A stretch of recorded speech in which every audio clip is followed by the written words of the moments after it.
You can pick the floor now. Hi, everyone. Yeah, I hope I can go ahead.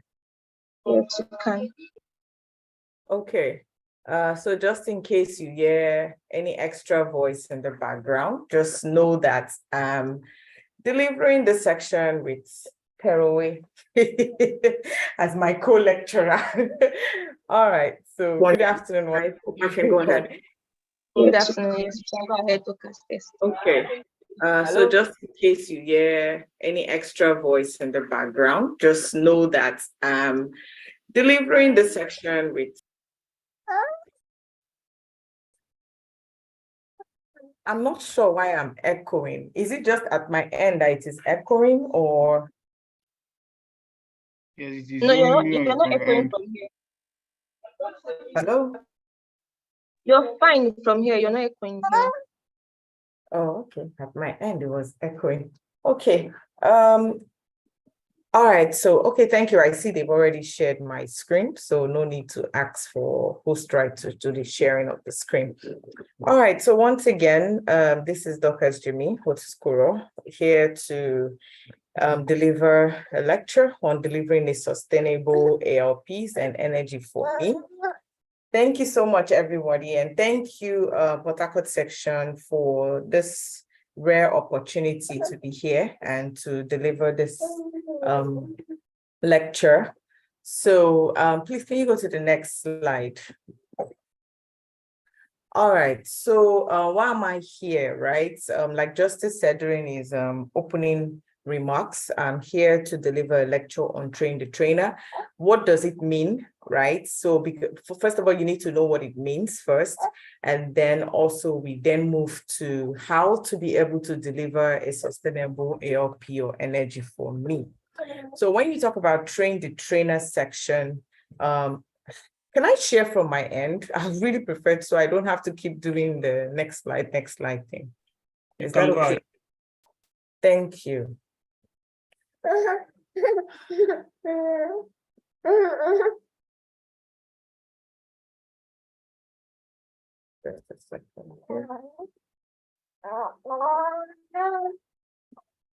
So please, let's confirm we can see my screen.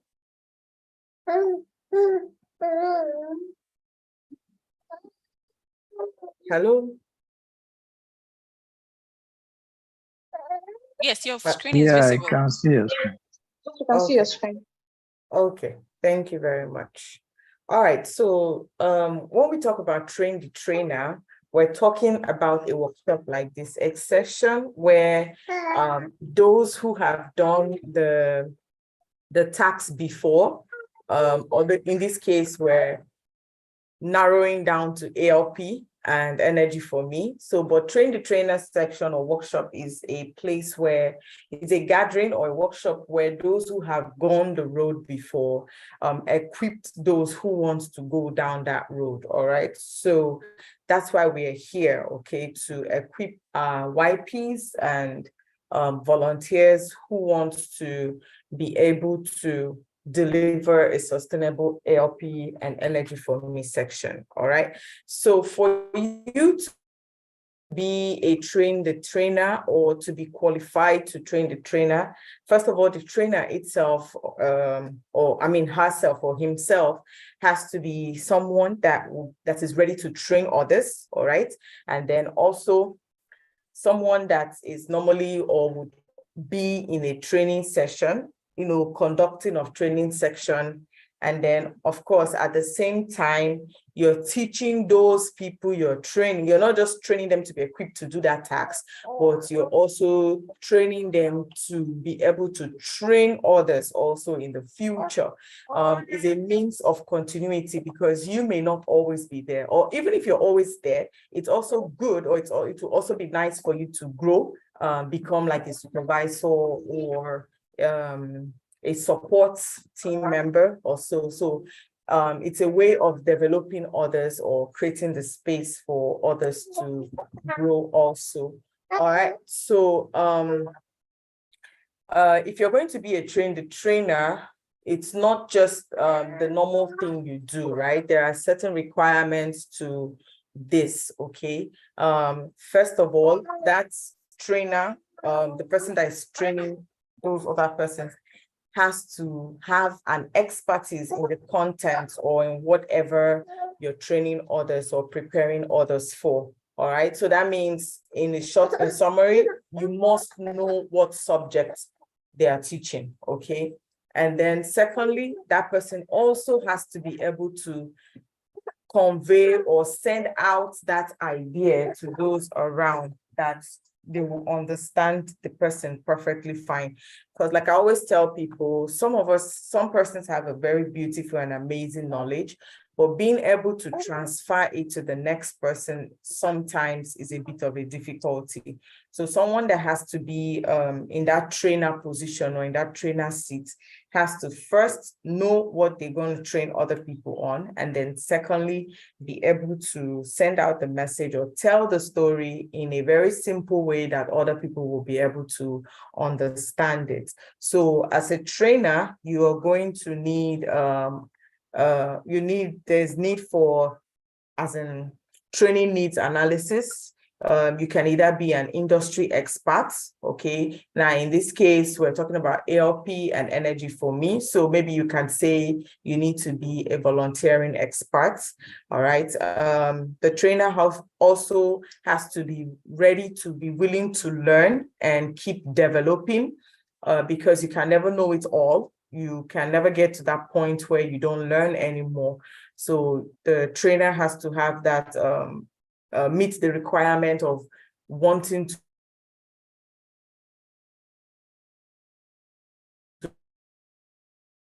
learn and wanting to develop the investments. Okay. You don't know what you're doing. You don't know if what you're doing is climbing up the ladder, or if you're doing well or doing great, if you don't have or experience that assessment phase.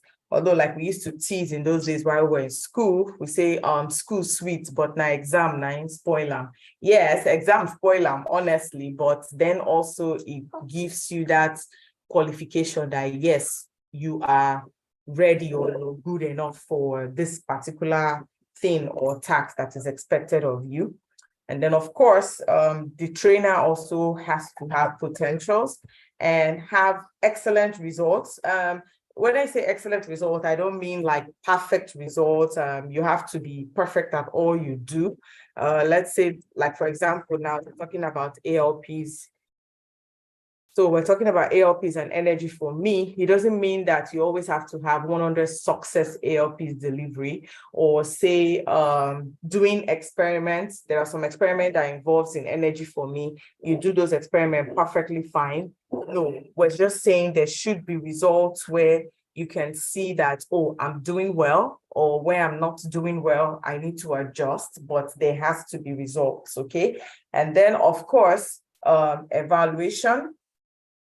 The evaluation will have to be with the trainer now taking out an exercise or trying out what they've learned, what they've been assessed on, what they saw a result and say, oh, I'm doing well. My result says I'm doing well. So they need to evaluate that by either, like I said, have a section like this, or literally go and deliver an ALP, or those you've trained, you encourage them, or you spur them into the desire to deliver an ALP, and you see how they do. So that says, okay, yes, you did a good job while doing the training. All right. So of course, when you look at all of this, it's into a phase, or it's divided into 4 phases. The first one would be the trainer talking to the people they are training, which is what we're doing here right now. Okay. And then the second phase would be the trainer listening to the students that they just trained to, tell them or to teach them what they have learned, what they've taught them. Yeah. And then, of course, the third phase would be sending out that your student to actually try to train someone else. All right. And then let's say that's your student or the supervisor then becomes that trainer. Then if your student did well in training someone else, then that trainer is then considered to the level of a supervisor. So what they then do is watch over or supervise their students continuing to train other persons. All right. So why do we need to do, or why are we having the train the trainer section? First of all, it's like the topic for the ALP says, the workshop says, delivering a sustainable ALP. So train the trainer section is a very powerful learning method. For example, now all of us on this call, except you're just here to while away time or your data. If not, I believe you're going to leave this place learning something new, something apt, something that can impact you as a person, inspire you as a person to want to volunteer more, especially in the ALP and energy space, and be able to learn what you're supposed to do while delivering this ALP or Energy4Me. And then also it's a win-win game, because both the trainer, like I said, the trainer learns, and then those people that are listening, or those people that the trainer is training, also learn. So it's a win-win game. It's not like a spongy situation where the sponge only absorbs the water. Yeah, it's more like a tank situation where fluid flows in and fluid is flowing back out. Okay, so it's a win-win situation. And then also it helps you, the trainer yourself, to be able to build your skills. Yeah, because from training others, you're going to have to learn communication skills, you're going to have to learn interpersonal skills. You even need to learn normal character or attributes of patience and, good conduct, because some of your students or some of the people you're training may be slow at these things. I mean, I've had cases where I've gone ALP and Energy4Me with YPs for like 4-5 times, and you're still convincing them, okay, why not share your story with this student, or why not tell the student what you do in the industry or wherever you're found? And they still find it a bit difficult to do that, either because they are still shy or they are worried about making mistakes. So you're going to have patience, okay, to be able to tell that person next time again. Just keep reminding them in a courteous and inspiring way, okay? So it helps you to build different skills, either transferable or functional skills, or personal traits and attitudes, like I said. And then also, of course, knowledge base, because if you're training your ALP group members or other YPs on a specific experiments for Energy4Me, definitely you are gaining knowledge too. You'll be surprised. I tell people sometimes that one reason why I enjoy or I love to do Energy4Me is because even I myself, as I'm doing those local experiments for those students, I am also learning something. I'm also appreciating petroleum engineering the more as a petroleum engineer, okay? So it's also knowledge base for even the trainer and also the person, the trainee, the person being trained, okay?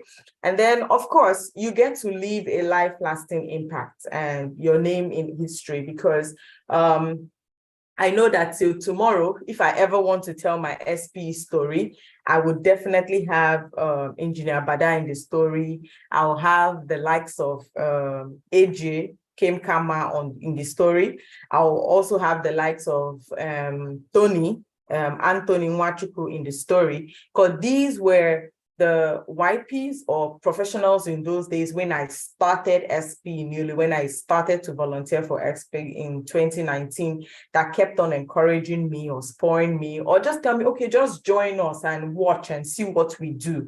All right. So they've been able to leave their name in history. All right. And they've been able to make a life-lasting impact on me in that space. So yeah. So, and several other benefits or several other reasons why you should conduct a trainer section such as this. All right. 1 second here, my screen is freezing. All right, so what are the benefits of why you should be a trainer? Now, there are several benefits. too numerous to mention, yeah. But for me, I speak from personal experience. One way or how you can become a train-the-trainer person is if you constantly volunteer and go out for ALPs and Energy4Me section, right? So why are you doing that, or what impact can it create for you as a person? Outside the previous things we mentioned of what you would learn and all that, being an ALP person, or should I say an expert in ALP, or having a desire and love for ALP and Energy4Me, doing it constantly, it will also give you the opportunity to be able to gain experience presenting to a large crowd. Yeah, you say, oh, those are children, or it's different from presenting from adult. No, one thing I have come to realize in my mind is if it's a large crowd, it's a large crowd, whether children or adults. So doing this Energy4Me and ALP session has given me the opportunity to be able to stand before a large crowd and present without being scared or without being shy or fidgeting or any of those things. Of course, also it will give you that opportunity to learn and build your leadership skills, because sometimes, or many times, if not always, you will be the one to lead other young YPs coming in this space. So that is you building leadership skills, all right? And then also, of course, it will bring you visibility, because you're going places, you're going to schools, universities, secondary schools, and all that. And you'll be surprised how much people are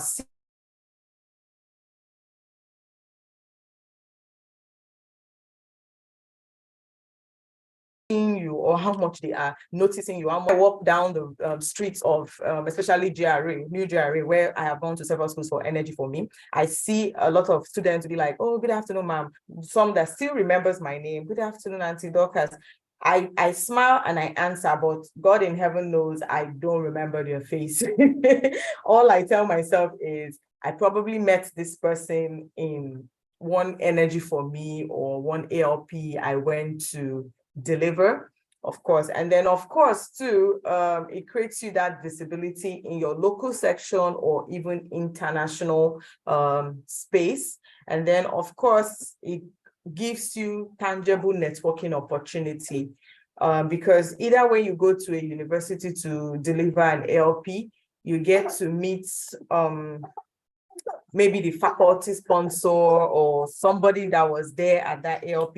I got to meet Sheena, that is co-lecturing with me today via ALP when we had an event with Ghana section. I think it was during Nigerian independence, and we had some kind of event there. So that was my first time of meeting her. Thereafter, I was able to meet her again when planning a particular women empowerment program or women leadership program. So you see, being an ALP instructor and a lecturer going out to deliver ambassador lectures creates you that tangible, not just ordinary networking opportunity, but tangible networking opportunity that will definitely be useful for you in the future. Okay, so that's all I have for us, and I'll welcome our questions and answer section when that comes. So you can note them down, and thank you very much. Thank you so much. Thank you so much for this presentation. So if there's one thing I heard you say clearly, like continuity. So it's one thing for you to be an expert at what you do, and it's one thing for you to also train people that can sustain what your legacy you've built or what you're building. So it's important that we know that, okay, this is something that has been helping the lives of people, going out, educating students and YPs, and then, okay, there's somebody that is good at it. But if that person is not there, then what happens? So it's important that we train people to be like us or do better than we are doing. to sustain whatever we plan on achieving. Okay, so thank you so much, Dorcas. And then you mentioned something about knowledge base, that you get better at speaking, and it's actually true. Just like in school, if you want to, if you are teaching somebody a course or a subject, and there's sometimes when you start teaching them, you realize that, oh, okay, this can also work. This you also learn in the process. So it's important that we take all this, we note all this she has said, that it's something that it's beneficial to both you and whoever that you're speaking to, or the audience you're speaking to. And I think on some of the important things she mentioned, like why we actually need it, or says visibility, public speaking. So I know a lot of people are shy and they don't like to go to public places and all that. We can start with few people. I know if you go to secondary schools, they're not as much as you expect. Maybe we have a YP section or so. You can actually start little, and it can help you build your public speaking skills. Okay, so thank you so much, Dorcas. Thank you so much for that presentation. Okay, if you have any question, please do well to drop them in the chat. So we'll take those questions alongside the panel section.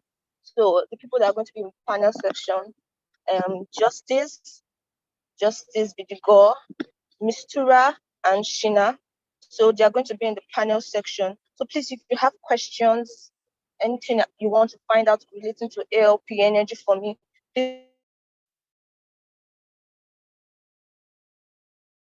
please do well to leave them in the comment section. Okay. So kicking off the panel section. So I don't know, just in like let's say just a brief talk on what you understand by like in your own terms, if they should ask, okay, what will you say ALP is? Like, so I'm talking to Justice, Shina, and Mr. So I think we just take it one after the other. So what's ALP? Like in your own terms, in your own word, obviously ALP is to you. And okay, so we'll start with, I think let me say ladies first. Okay, so Mistura, so please just like briefly just tell us, okay, what you think ALP is, or what you think it should be, just briefly. All right, Mistura. Okay, please, can you hear me? Yes, I can hear you. Okay, yeah. So as the name implies, ambassador lecturer program, it's more like you being an ambassador of SP, going out there to talk to people about SP. And the beautiful thing about ALP is it's a personal experience. It's a real life, unbiased experience. Like you're telling people what you do. And I can tell you that's like the most easiest type of presentation to do, because you are not going online to make any research about something or what you've learned or what else it is. You see you talking about yourself. So it comes easy and selfless. And okay, yeah, Dorcas has actually said a whole lot, like you learn public speaking skills and several others. But I tell you, it's really a learning platform. And ALP is not restricted to just secondary schools or universities. It's a catch them young activity. You can even go down to nursery school and primary school. And you might think it's very easy going down there. These children ask lots of questions. And you'll be amazed at the questions they will ask you. So either place you are going to present or wherever you're going to, just make sure you're prepared and you're able to give the desired experience that is needed. And outside that, SP recognizes ALP, the lecturers. I think they started this last year. So it's not just the section that is being recognized. You that gave the lecture is being recognized. So that's another way to actually encourage people to give ALPs. Thank you. I'll leave the floor for others to share their experience. Okay, thank you so much, Mr. Ra. Okay, thank you so much. You said it's an opportunity for you to talk about what you know. So it's also something to note, because if you don't know what you're talking about, you can't effectively say anything about it. So the opportunity for you to like say what you know about a particular topic. Okay, thank you so much, Mr. Ra. So Shina, please can you just kindly give us briefly what's your own idea of AOP?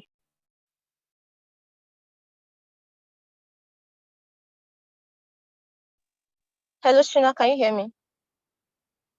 Can you hear me? Yes, I can hear you now, Shina. Yeah, Okay, go ahead. okay, good. So Mr. already said what she said, so I don't even need to repeat it. But the key part of what I would just want to reiterate is the fact about sharing our experiences. Because I've realized that sometimes when you share your experience, it's more practical. What you are telling the people is coming from something that you have done. And then it's also another way of encouraging the students and the young ones in the various aspects and the various roles in the industry, because there are a lot of them who, when they hear about just, especially Society of Petroleum Engineers, is the name itself make people think is only petroleum engineers. But there are several other careers and sectors within the industry that so many of the young people do not know about. So this ambassador lecture program also is another way of informing them of the various opportunities that they have. And it is not open for only petroleum engineers.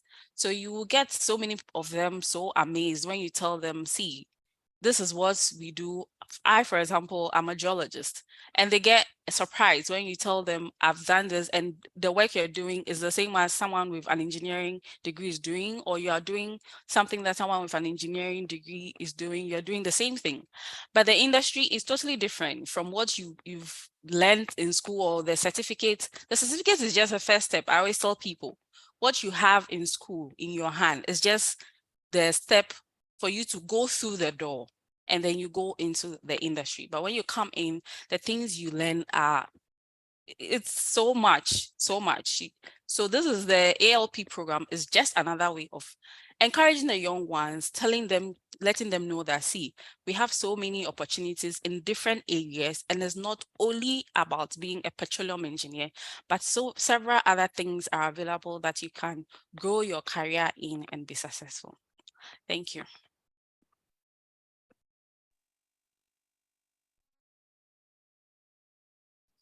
Hello, Chidera. Oh, hello, hi, Shina. Okay, yeah. Thank you so much. Thank you so much, Shina. So, Justice. Okay, so just briefly tell us. Okay, so you're hearing me, right? Good afternoon. Can you hear me? Yes, Justice, I can hear you loud and clear. Yeah.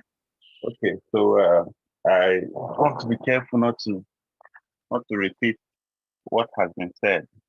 But ALP, I'll call it in one word, evangelism. So evangelism can be so many ways. Yeah, but it's actually you just giving back what you know as per your own life experiences and actually the current time. Like I was talking about petroleum engineering and all that. Most of us that were in school is when through ALP we knew that okay, even though they're petroleum engineer, I was a petroleum engineer, but even though they're petroleum engineer, can also be in the oil and gas as far as it has something to do with now it's even the energy industry. So ALP is just evangelism, and evangelism about the energy industry and also your real life experience, the experiences that you actually thought that you couldn't come out from it. That when you came out, you were saying, was this me? Did I do this? Did I do that? So real life experiences share with the young ones, the ones in the nursery and primary for Energy4Me, share with the ones in secondary school for ALP, and even the ones in university for ALP. Share them. Most of them are passing through these challenges, and actually they want this words of encouragement and also key industry trends. So that's ALP. I'll stop here. Thank you so much. Okay, thank you so much, Justice. Thank you so much for that evangelism. Okay, that's nice. So, okay, Dorcas, I don't know if you're still on the call, yeah? Yes, I am very much. Okay, okay. So I'm just going to add you to this panel section. So I have a question. During your presentation, you mentioned something about skills, content-related expertise, convey-related expertise, and all that. So for someone who doesn't have any of this but wants to be involved, how can they manage? Like that wants to be like a trainer, how can that person manage without like having any of these skills or so? Okay, now when we say you don't have content or conveying a story management skill, it's a bit difficult for me to accept or understand because you are a student somewhere. For you to be a young professional member, you were a student somewhere that have graduated. So that means you graduated from a certain space. So even if that is all you have, you are an expert. The fact that you were able to graduate, you are an expert in that space, at least at that level of a recent graduate level, right? So yeah, but just in case you still feel, oh, I don't have that skills, say communication skills and all that, it's something you build. Yeah. Some people were born with golden spoon or silver spoon, diamond spoon. Some were not even born with a spoon at all, at all. But as time went on, as the years passed by, these persons that were without spoon molded their own spoons. Some were able to mold gold spoons for themselves, diamond, silver. Some were able to mold a wooden spoon, and some still continued not having any spoon. So it's really up to that person. What I'll tell such a person is start. Just start. How do you start? Join people that are already been doing this thing, okay? Even if all you do is just go and look at what they are doing, right? Just go and look. From looking, you get used to how this thing is done. And one day you might even be the one yourself to say, oh, can I try this out? So yeah, so you can build those skills by just starting and just paying attention, being there when you're actually there, right? Don't have your mind somewhere in the clouds or in the space.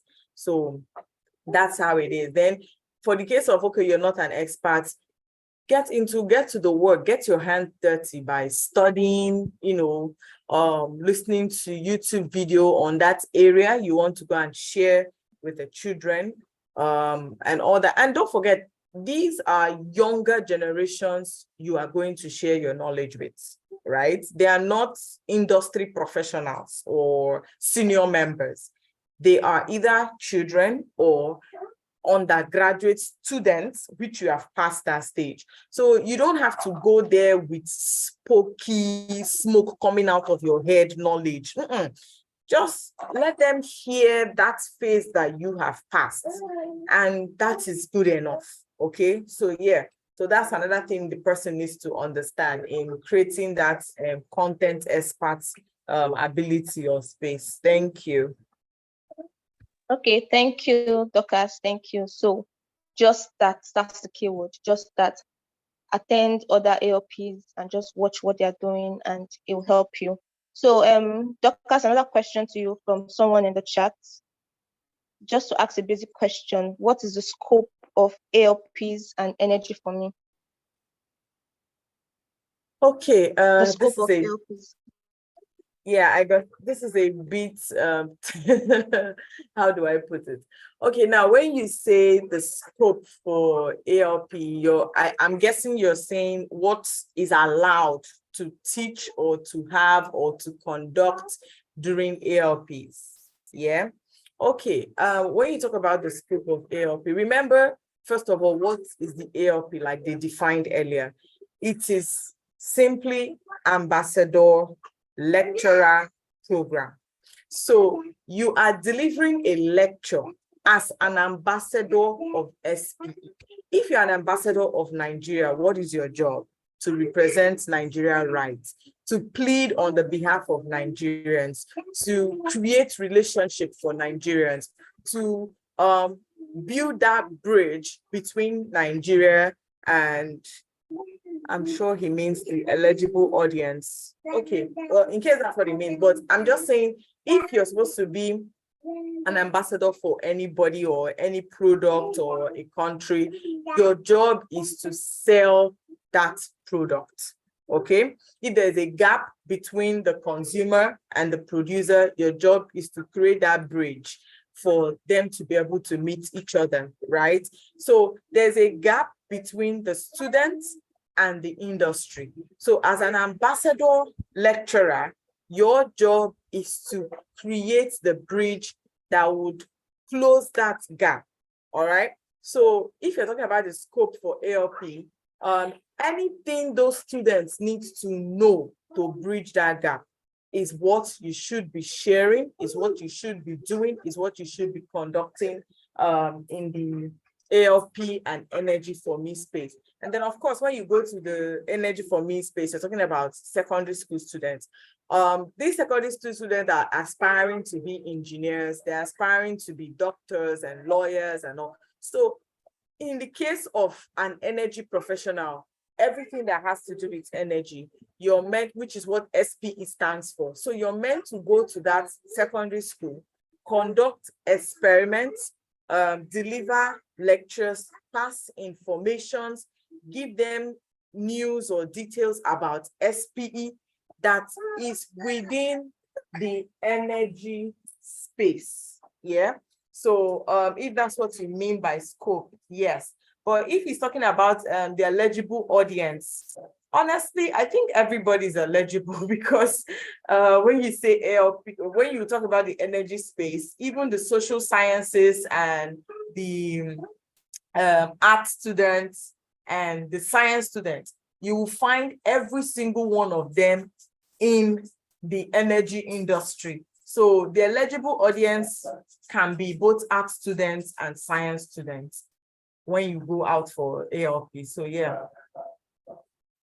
Okay, so someone is also asking, just I think to round up this question, is the scope, is it limited to only secondary, university or primary school?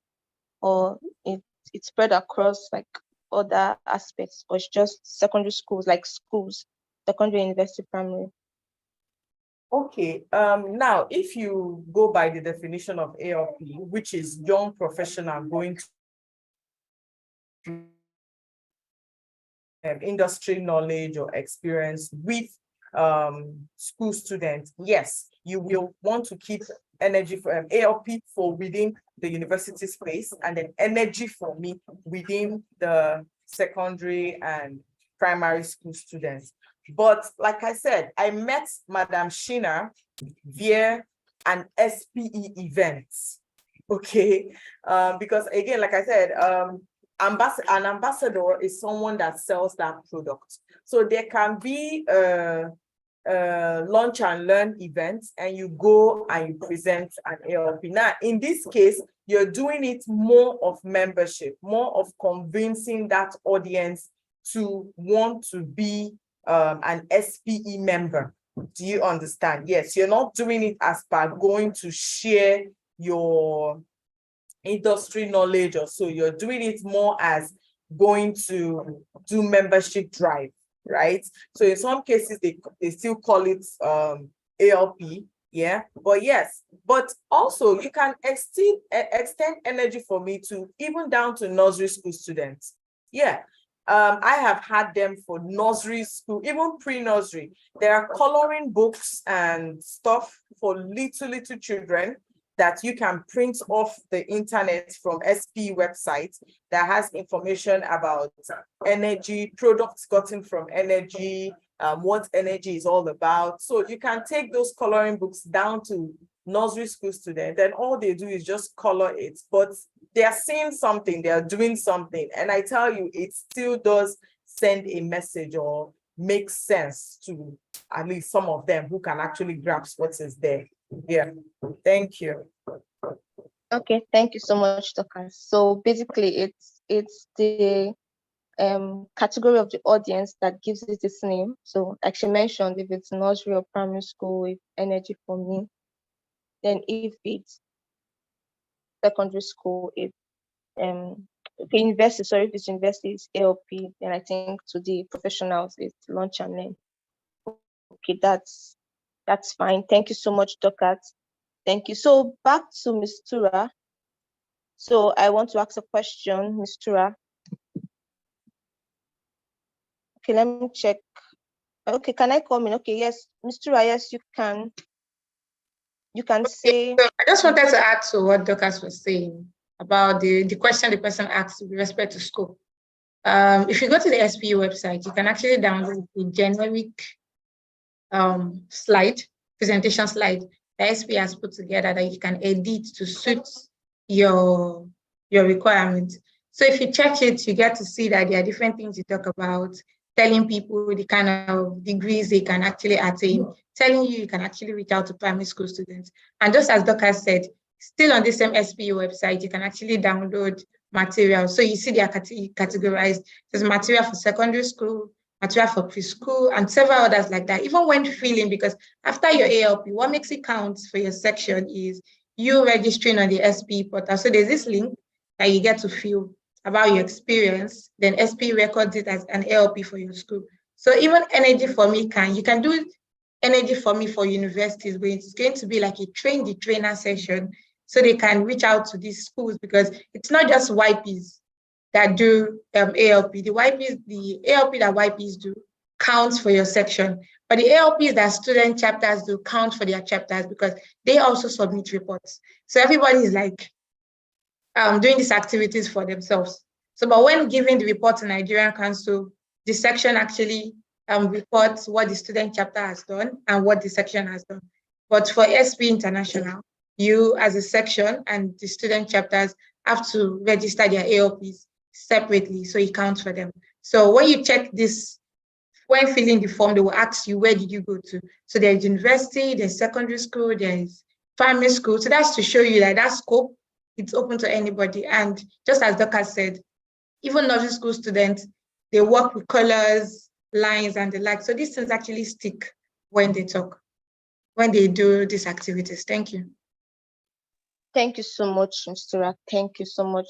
So I think there's like it's easier when we actually go to the website, guess, since there is already a template for all of this. So thank you so much for that knowledge, Mr. Ra. Thank you so much. So just to ask further, I know when you were talking about ALP, that's Mr. Ra, the question is to you. So when you were talking about ALP, you mentioned something about like students will be asking you a lot of questions and all of that.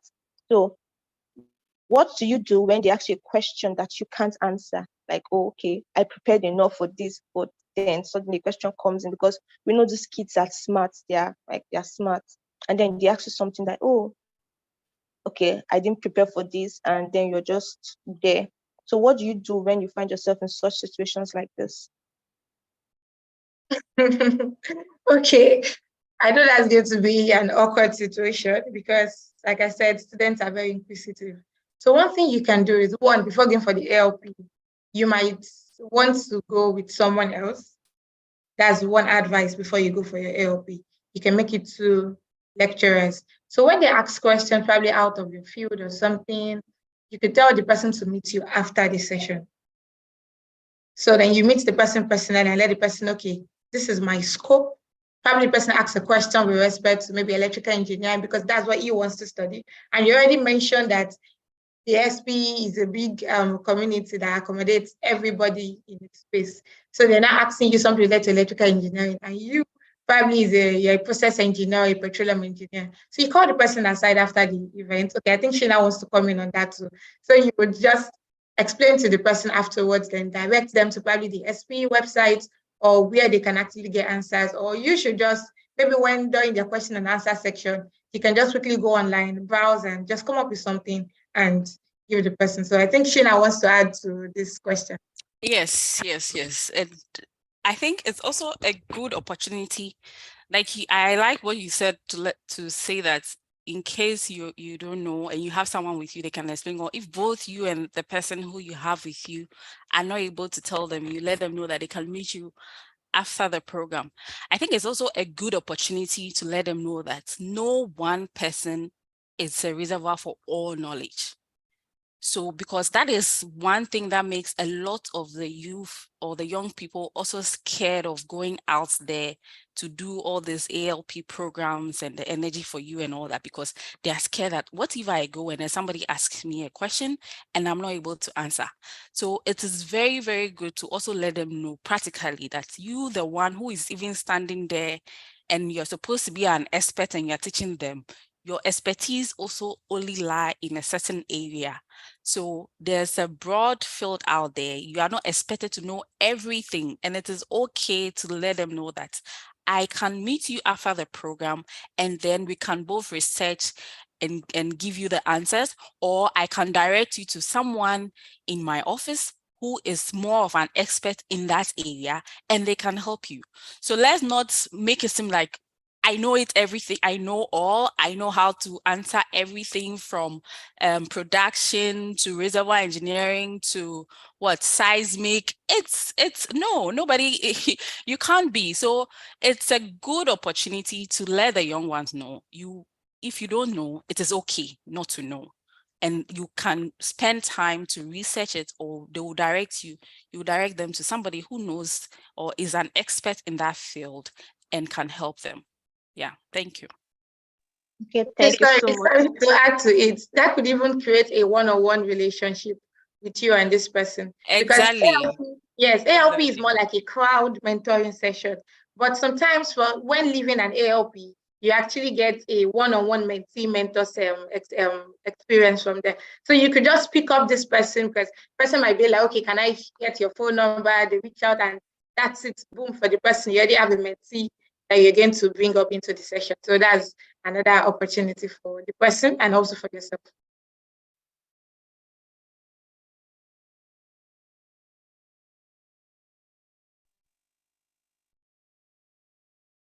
Okay, yes, that's so true.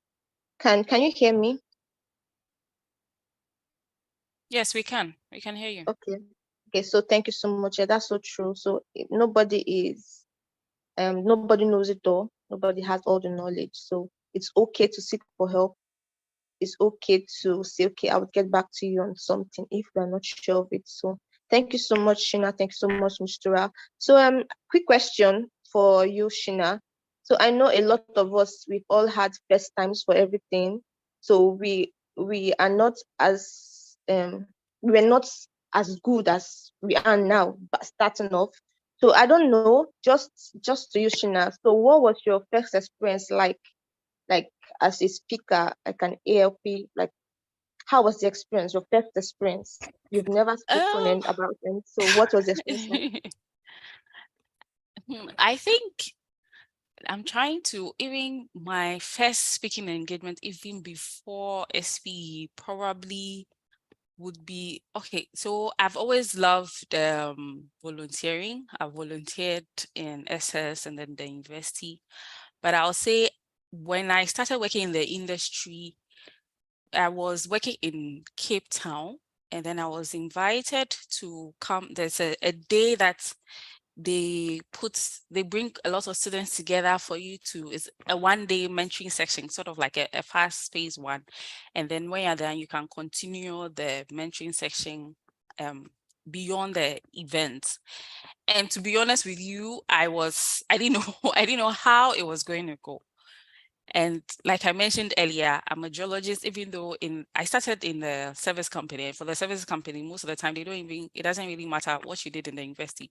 You all do the same thing. I did the field engineer training, full-time academy in MWD, so I could go offshore to drill as an MWD engineer, even though I'm a geoscientist. So, and the section was supposed to be for mentoring engineering students. So I was a bit scared. I didn't know, okay, when they go and they ask you, but you're a geologist, what are you doing here? And they are engineers. But I had to remember, or to try to let them know that, see, you were qualified enough to be hired to work in a service company. And I met people who had civil engineering background, they had mechanical engineering background. They were all not petroleum engineers, like I mentioned earlier. We all had different backgrounds in either the engineering or the sciences, and we all came together in the office. So the first time is always scary. You would not know, you would make mistakes. You will tremble at your words, or you stumble at your words sometimes. But it's, for me, I always see it as a learning curve. You see, if you tell yourself that whenever you have a speaking engagement, no matter how scared you are, even for the audience, it's always a learning curve for you. to improve upon yourself, to gain more confidence. And I always try as much as possible to prepare, because at least if you prepare very well, that's already half of your confidence up already, because then you feel, okay, I know my stuff, or I've done enough preparation for this presentation. So, and I think Patrick would bear me witness. I kept bugging him behind on WhatsApp. Have you done this? Can I get this? Can I get that? How is it going to be? Do I have to do a PowerPoint presentation? So for me, it's always important for me to prepare ahead, because I feel when I'm prepared, then I am more confident in answering my questions, in delivering whatever presentation I have to give. So that is one key thing. When you're prepared, it gives you enough confidence, and whatever you're going to talk about. I mentioned earlier, you're not expected to know everything, but if you have enough knowledge on what you're going to talk about, it's enough. And then when you're done, you also try to reassess. If you're lucky that whichever session you were part of was recorded, you ask for the recorded version, look at it, replay it for yourself, and see, okay, this is where I'm supposed to have improved, or okay, I did well here, there's still more room for improvements. And then you keep doing it like that. So for me, I see every session that I'm invited to, whether in person or virtual, whether for young people or adults, no matter the audience, I always try as much as possible to learn something, to improve upon myself. Even my core panelists, like today, apart from Dorcas that we worked together on previous programs, I've met Justice, I've met Mistura, and they're all well-spoken, and you, Chidera. So it's also a good place to network, get to learn from other people, and then also improve upon your confidence. So the first time doesn't always come out great like you would expect it. But hey, every expert was once an amateur. So you just have to step up and do it. Thank you. Thank you so much, Shina. Thank you. That was a really nice, thank you for sharing. Thank you so much. So I think proper preparation also helps. Thank you for sharing that experience. Okay, so the only guy on this panel, Justice. So I remember you mentioned something about evangelism when you were talking about ALP. Yeah, Justice, can you hear me? Yeah, loud and clear. Loud and clear. Yeah, so I heard you mention something about evangelism. And then we know sometimes when we go for evangelism, it's not as we all imagine it to be. Sometimes we get good feedback, sometimes we get low feedback. So in times where you get low feedback, what do you do? Okay. Yeah. So if I answer your question, you said ladies first, and I was like almost laughing. A lady is saying ladies first, so it was wonderful. Yeah, but I feel only being a other guy on the call, but it's fine. It's fine. I'm good. So for uh, low feedback,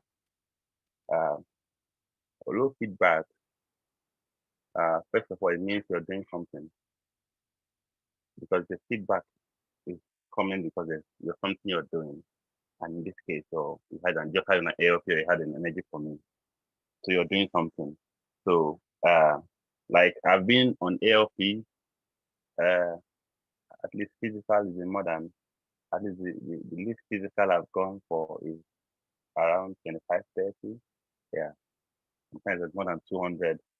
Yeah. Me and Dr. have gone for so many physicals. But for some online, sometimes it's 7, 10, 15, thereabouts.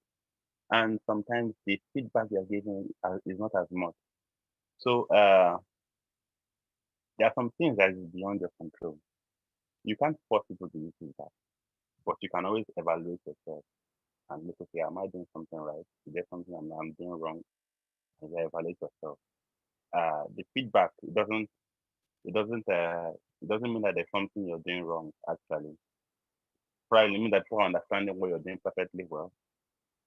Well, it just means that because for some time you can see that sometimes there can be a residual energy. People are trying to they can meet up, if they can actually follow up and all that. And there's another time everybody's trying to what is this? What is that? What is this? What is that? So you should be able to manage those two moments when it comes, because definitely it will be coming as an ALP lecturer and also an Energy4Me ambassador. So those moments come when you have no feedback. So actually, you should reevaluate yourself. What am I doing? Am I doing the right thing? Am I doing the wrong thing? If I'm doing the right thing, how can I make it better? You now have to reevaluate your audience. Okay, uh, I came and gave it an ALP. How was the response? How was the reception? How did they take it? Okay, do I need to bring in some catchy phrases? Like sometimes when after my first ALP, when it was wonderful. It was not too. I had this threat to actually give. I had this actually the. I was threatened at first, but I didn't really struggle. Yeah, but after some point, I watched and I just said SP. Then they were saying oil and gas. Now we are saying clean energy, but they were saying oil and gas. And I say oil and gas SP, and people were like, I say clap for yourself, that kind of thing. And there was a connection. People were trying to smile. I could call somebody. So the feedback that comes, low feedback and high feedback, should not really be an issue. Should not really be an issue. But definitely after each ALP, you should evaluate yourself and re-evaluate yourself. What did I do? What did I not do? My crowd engagement, how did it go? Did I pass the right message? How can I do better? Yeah, so that's it for me. Okay, thank you so much, Justin. Thank you for the feedback. So would be this other questions. Okay, somebody has a question in the chat. How can one volunteer to take part in such presentations to school? So I would like Dorcas to briefly answer this question. Please, because of time, just briefly answer the question. How can one volunteer to It's very simple. Join take the ALP part team. in such presentations? Yeah, for Port Harcourt section, we have an ALP stroke Energy4Me committee, which Patrick, the host of this event, is a chair. So asking that question to private chat Patrick for his phone number and reach out to him. That's one way. Secondly, if you have a school around you, go to the school, tell them you want to, don't even petroleum engineers wants to come and speak to their students, and then get back to Patrick and say, oh, I've talked to this school and they say, yes, we can come. What's the next step? And Patrick will definitely guide you. It's an open thing to be able to achieve. Or you reach out to the YP chairperson, Mr. Justice himself, and he's on the call also. So either you send him a private chat message, or like I said, just directly on the group here, drop your phone number. I'm sure they'll be glad to reach out to you. So if you don't mind, just to add to the feedback something. Yeah. Now, recently we had a presentation in my office for a company, and a particular guy just kept on hitting us left, right, center, as if he dreamt about us, as in negative comments. And, you know, at some point, voices were even about to be raised in the call. And one of us was able to calm the situation down and said, okay, we're going to come see you. And it looks like our explanation, you didn't really get it. So we're going to come and explain, have a one-on-one engagement with you. So that was how that situation was managed. But guess what? Immediately after that meeting, I was thinking my boss would be like, please, let's leave these people there. Nyanga is too much. No, rather what my boss said, you see that particular guy that was asking us 10 million questions, he is our friend. We need to go and meet him. So sometimes too, when you get that negative feedback, it might actually be real. Okay, so as much as you evaluate yourself, and yes, like Justice says, definitely you should, because sometimes it's just negative energy, right? So evaluate yourself first, but still take out a time, a minute or two, reach out to that. If you can find the person that did the negative feedback or a low feedback, reach out and find out what was really the situation, or how can I get better or so. Yeah, try to make, my point is just try to make that person your friend, like my boss said. Thank you. Okay, thank you, Dorcas. Thank you for the feedback. I'm sure they've answered the question. So just to add, the ALP committee, we're actually working on some thing, like to reach out to some schools. So if you're interested to join the committee, you can just send me a DM or send Patrick a DM to join the committee. Okay, thank you so much for that, Dorcas. So Ms. Tura, you said you wanted to answer a question in your DM. So I don't know if the question has been answered or you want to answer it. Someone actually reached out, like sent me a DM and asked, like I said, I'm a process engineer. How did I get to that role? So I feel I should not answer that question in the DM because there might be other people that might benefit from the answer. So I think being a process engineer is just a title. What you're doing at work that's actually giving you the title? You could be a petroleum engineer, you could be a process engineer. I mentioned earlier in my when they read my profile, said I studied, okay, so my school was not there. I studied chemical engineering, actually, chemical and polymer engineering from Lagos State University. And I stated I'm married to an engineer. Funny enough, my husband is also a process engineer, but he studied metallurgy and materials engineering. So you can see it's just the role you take at work that actually gives you the title. And cheers to my husband because he's actually on this call also. So just learning from one another. So process engineering is just a role. What you do at work is what gives you the title. About you transforming probably raw materials to finished products, that's what gives you the title. If you're working in an FMCG and you're a process engineer, you're working in the refinery and process engineer. So just knowing that you're moving from one stage to another is what gives you that title. Thank you. Thank you so much. Thank you so much. I think following up with Mustura, somebody also asked me similar question in my DM. I don't know whether it's a lady or okay, I can see the name. It's a guy who also said he's in the final year university as a geologist in the making. Please, how can I become an operation geologist? So in case there are other geologists or people in geology on the call as well, I'll just there are different ways in getting into this role. I started off in the service company as a geoscientist. So I did double in LWD and wireline logging, like my profile read earlier on. And then from there, I did a bit of drill bits. So when I came for the interview for the role, they also asked if I had some offshore experience. So because as an operations geologist, you have all the service company under you reporting to you and also the well site geologist.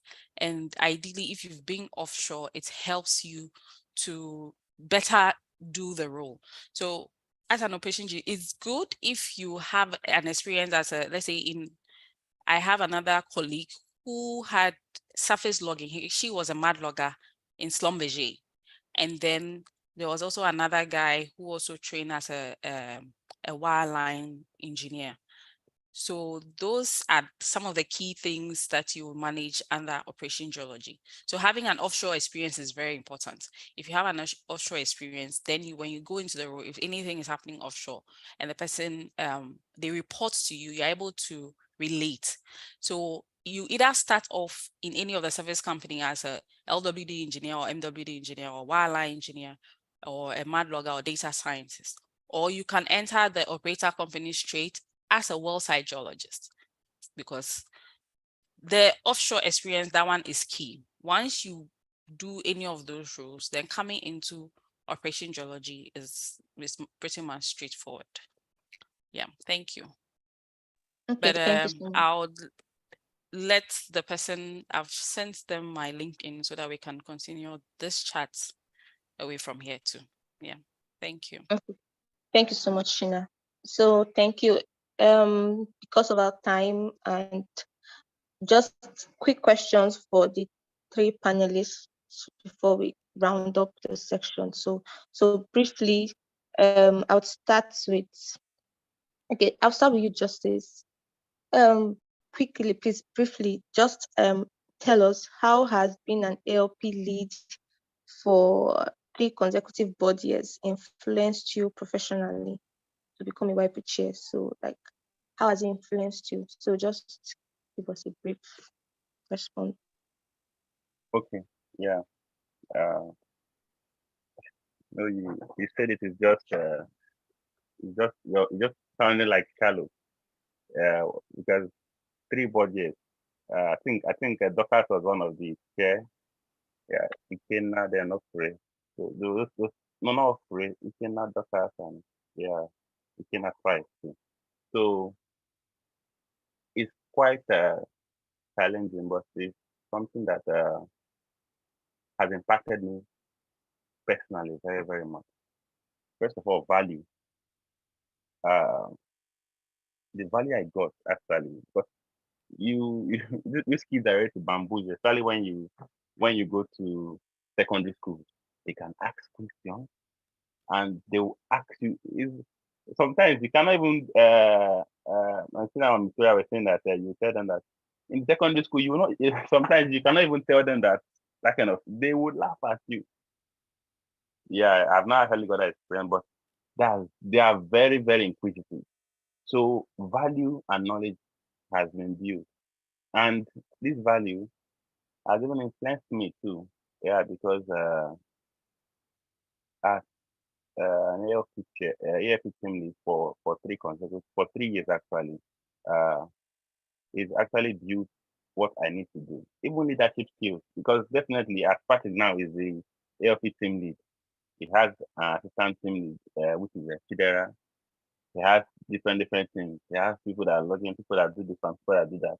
So they have different things. So it builds the leadership skill.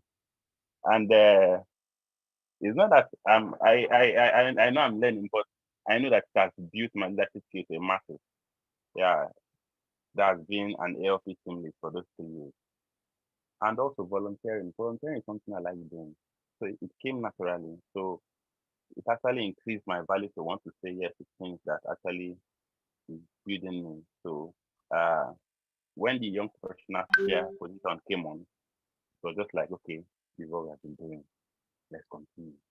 So it actually really impacted on me, and that was actually the first YP committee I joined when I started as a YP, and I'm really happy I joined that committee. I'm really, really happy. Thank you. Thank you for sharing the experience. Thank you, Justice. Okay, so over to you, Ms. Tura. So as the YP rep for Africa, what are the challenges you think students face going out to schools and universities for ALP? And like, what ways can we mitigate them? So just like briefly tell us challenges you think students face going out to schools and universities for ALP and Okay. ways they can handle them. I know there are different challenges and some might be personalized actually. I know we mentioned a few, talking about probably stage fright. You might think you are ready and you stand on the stage and you just go like silent and you don't even know the next thing to say. Just like Justice, I think Justice gave a solution to that. He said at some point it was just saying SP and they were responding, and at some point, probably at that moment, you try to get yourself. So one thing is train, retrain, like just continue training actually. Follow people for other ALP section. You might not be talking. Just go with them, say how it is. So it's more like I always call it mentorship. It's you learning from this other person. So probably the next one you're going to, you just tell the person, can I be like an anchor to assist you? You might not really talk. You might just introduce the person. At that point in time, you're actually training yourself to stand on that stage. I remember my first experience ever talking to people. It was still in secondary school, funny enough. I used to run away from people. I was categorized as a very shy person. So that day, next thing, okay, they were giving prefects and they were like, okay, I was thinking about being maybe assistant head girl or so. They were like, no, we don't have any Muslim lady that will represent us. So you need to be the assistant assembly prefect. I was like, are you serious? In a school where you have more than 2,000 students, I will stand in front of them. You would not believe I could not sing the national anthem when I was called to sing it. This is something I've been singing since I was born. So that's how awkward those situations can actually be. So then with time, I started like gaining confidence. So that's actually how you get to do it. So that's probably for the fidgets in the public speaking space. Then for questions, we talked about that. Just try to let them know this is a scope thing. No one can know it. No one is an island of knowledge. So you might not really have answers to everything. And okay, sometimes to even reaching out to some schools, you get to the school and the principal is like, no, you're not allowed, either because of government policies or they themselves don't feel they are ready to have you. So aside that, like I said, most of them are actually personified issues.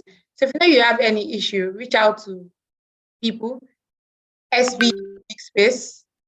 If you are not comfortable with the section chair, I'm sure you might be comfortable with the YP chair.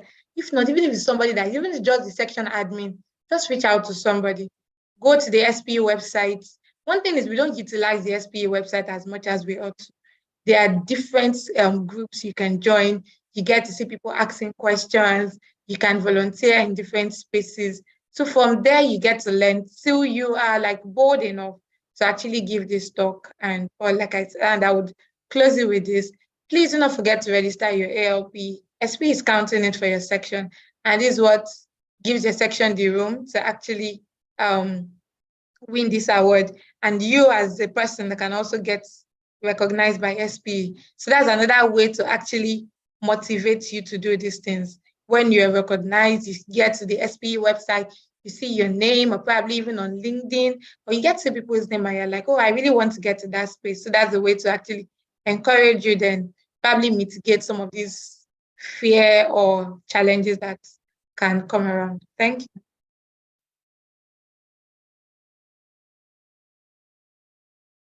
Thank you so much. Thank you so much, Ms. Tura. Okay, so I think we'll wrap up the section. So Sheena, please, is there, okay, this question is for you directly. So is there like a qualification for you to become an ALP lead, or anyone can be part of the ALP team? Is there a Yes, qualification? once you're a young professional in Society of Petroleum Engineers, you're good to be. And you should, to be an ALP ambassador. Or you want to be if you want to be lead, then you need to do more of the lectures, go around a lot of the schools and also build your confidence, and then you should be. But to be an ALP ambassador, once you're a young professional and you're a registered member of SP, that's enough qualification to be. Yeah. Thank you so much. Thank you so much to all our panelists. Thank you, Sheena. Thank you, Ms. Tura. Thank you, Justice. It was really nice time. I learned a lot. I don't know if any other person did, but all these feedbacks, like, all amazing. The experiences shared. So there's actually nothing to be scared about. Everybody had their first time. For people that want to join ALP, you can just reach out in my DM or Patrick's DM. Just reach out, I would add you to the team. So it's not, as Patrick would say, it's not a rocket science. As long as you're an SP member, you can be part of the ALP team. You just need to probably understudy other people to be better at what you do, or overcome stage fright. So it's not really like a big deal. You need to get a degree for this and all of that. No. So you can just join the team to get a better experience about what's all about. Okay. So thank you so much. I don't see another question on the chat. So I think that will be all for this panel section. So moving on to the next on our agenda is the membership drive, and we'll have our own assistant YP lead to take us on that. That's Emanuela Abo. So please let's make welcome Emanuela Abo for the membership drive.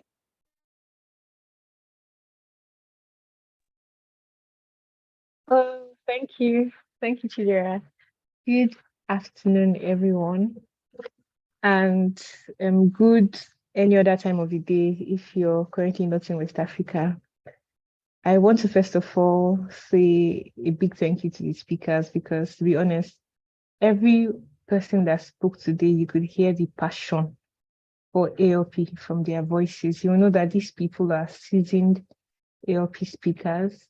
They have made sacrifices, to ensure that impact is being created always, and the funnel or the pipeline towards getting young talents into the energy industry is being sustained.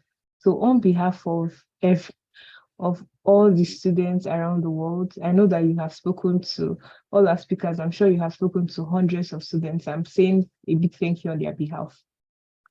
And it's also good to hear Ms. Tura and Sheena speak. So Justice and Dorcas, they're already in my section, and I think I talked to them every other day. But Ms. Tura and Sheena, they are people that I would say I've only heard of. I've never heard them speak. So it's a good opportunity. So thank you. Well, I'm taking a membership drive today, as you already know, and it's critical. Or I think it's timely that we're taking a membership drive. Please confirm if you can hear me. I just heard the beep sound.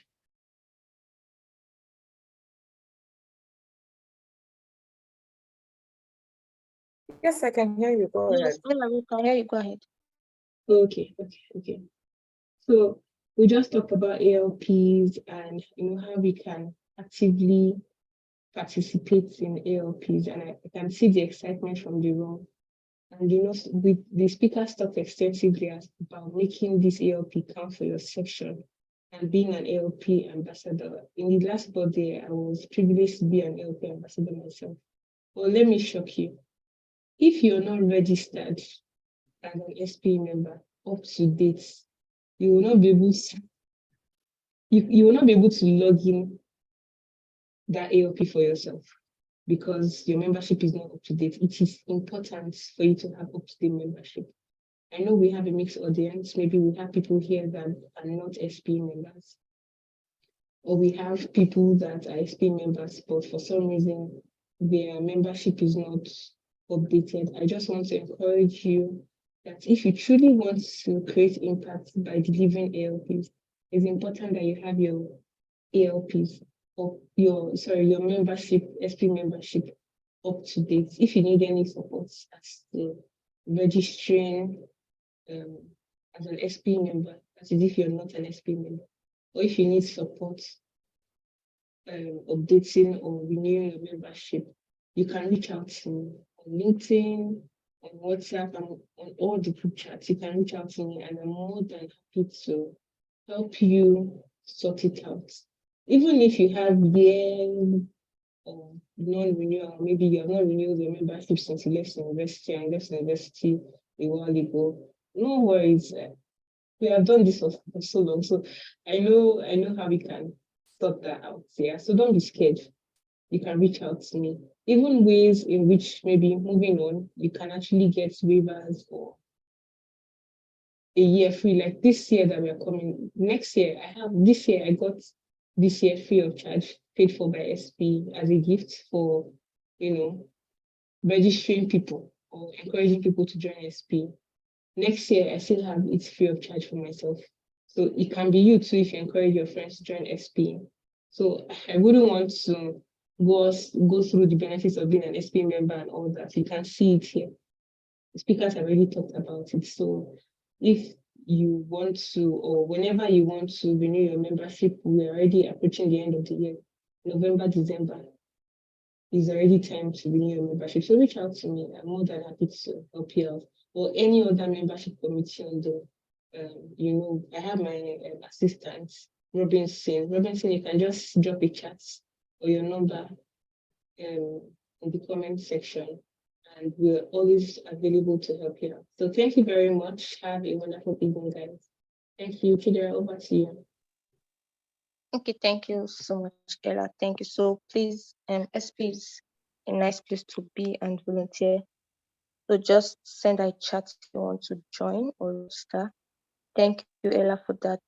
Okay, moving on quickly, it's announcement. So Justice, please just quickly take the announcement so we could take the closing remark, and that will be all.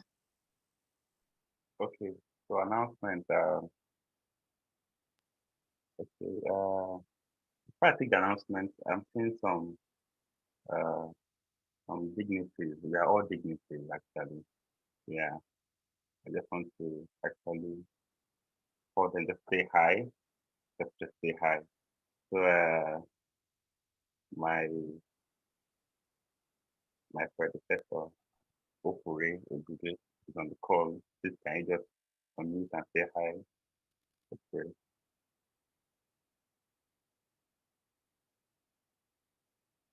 Okay. Opure, are you there? Okay. Yeah. So also a senior Okay, member. good afternoon, everyone. I wasn't able to unmute at the time. Good Okay. evening, everyone. Thank you so much. YP Chair, good evening. So the panelists, thanks so much for your time. It's been an enlightening session. Thanks for sharing your SP story and encouraging everyone to be part of it. It's always great to volunteer.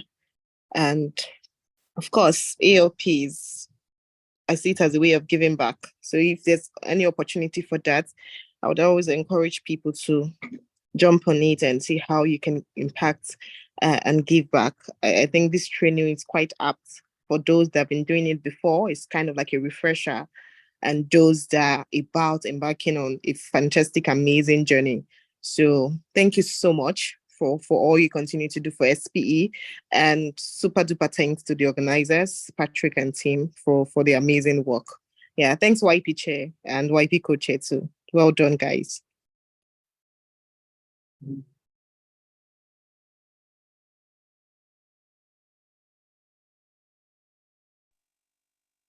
Okay, thank you, Ofri. Justice, I don't know if you're still on the call.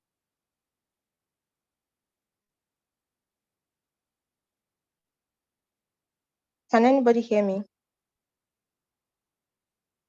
I can. Yes, I can hear you. Okay. Justice, I don't know. Are you still on the call? You can continue with the announcement.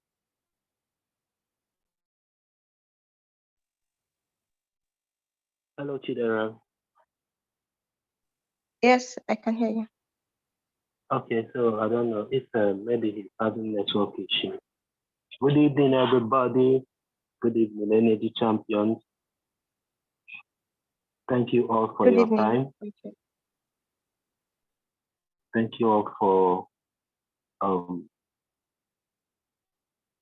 making our time to attend this program. Thank you, our panelists. We are all energy champions automatically. As Ms. Tura quoted, every expert was once an amateur. I'm going home with that. Thank you, Sina, for all your input, ensuring we deliver a sustainable train-the-trainer workshop. It's truly a learning curve and opportunity for us all. I just want to quickly share an experience I had with Justice. We went to Top Line Secondary School, Port Harcourt, sometime last year to deliver an ALP. The students were so clever that after the session, I promised myself that every day I must read my geography textbook for at least 5 minutes. Hello, I hope you guys can hear me. Yes, we can hear you, Patrick. Okay, so ALP for me is a learning opportunity. Just like Shena said, it's a learning curve, a refreshing moment. Anytime you go out there to talk to these students, to talk to these kids, to talk to the university students and young professionals, the impact alone, whether you are getting positive or negative feedback, you are getting better yourself. Okay? Docker, I thank you so very much. The first time I came down to Port Harcourt was just you. It converted me automatically to an ALP champion. And it's safe to say today that I am the ALP lead, not just for the sake of the word, but because I put in the work out there. I can't thank you enough. Okay. Like I said earlier on, we're all energy champions on and off the job. wherever you find yourself, in the church, in the market, the idea is to help profile innovative clean energy solutions to help combat climate action and help achieve net zero goals. So I encourage each and every one of us to volunteer more, okay? Whether you are a young professional, whether you are a student, wherever you find yourself, okay? Preach that gospel. In this era of energy crisis, what are you bringing to the table? In your house, okay? People are still suffering from energy poverty. So energy security is actually our mantra. As we have automatically become ambassadorial lecturer experts, okay, wherever we find ourselves, we preach the gospel to all the woman leaders on board. Shena, Misty, Dorcas, Ofure, all the young professionals. We are all energy champions, and I'm a he for she ambassador too. So I thank you for your time. I thank you for your attention. I thank you for the constructive feedback. I thank you for making it possible for this program to be an effective program. The impact that we made is global.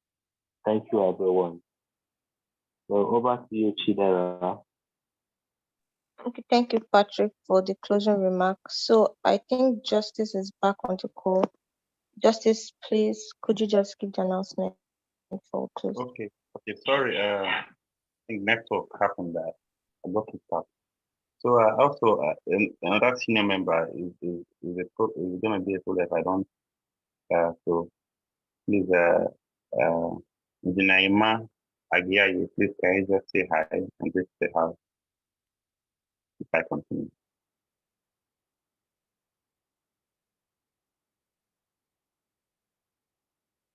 Okay, I know this problem with my network. My guy is a senior member that assisted also. I also have some of the YP leads on the call. Manila, my assistant, there. Laura, the reporting team lead is there. Orelo, Jerry, I thought that the YP character lead is there. Robinson, Manila assistant, that's the membership team lead is also here too. So for upcoming programs, we are having a YP MTS. Is the first for the MTS. MTS is a monthly technical series. So we'll be having the first one, and that'll be happening on Wednesday the 27th. And I don't know if you have that picture.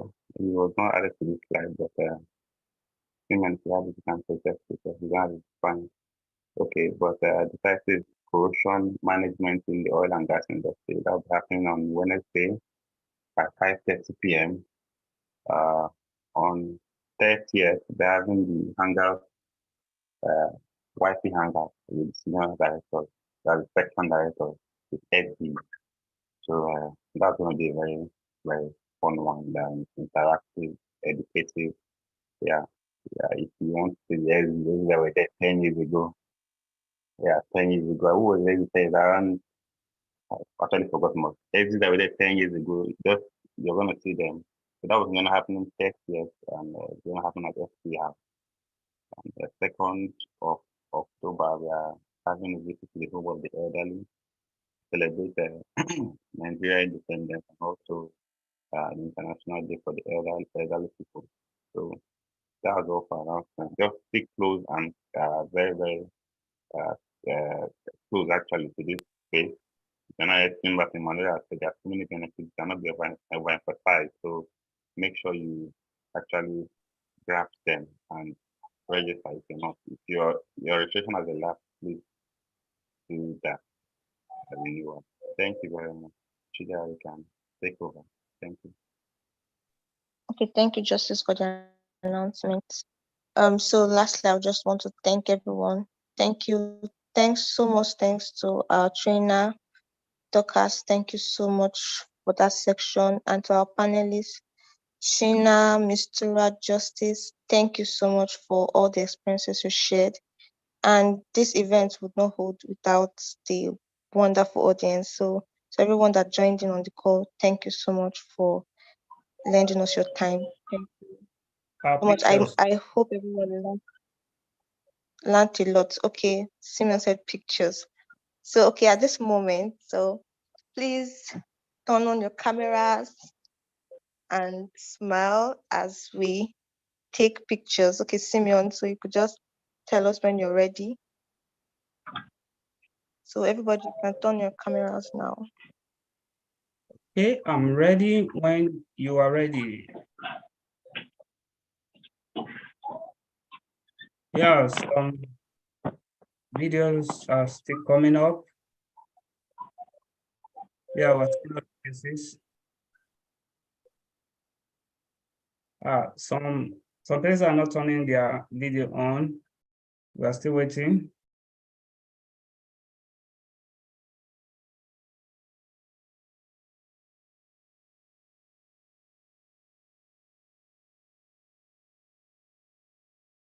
Okay, no, I also talked about students getting data. So if you're a student on the call, please send your phone number to Chidera and yeah.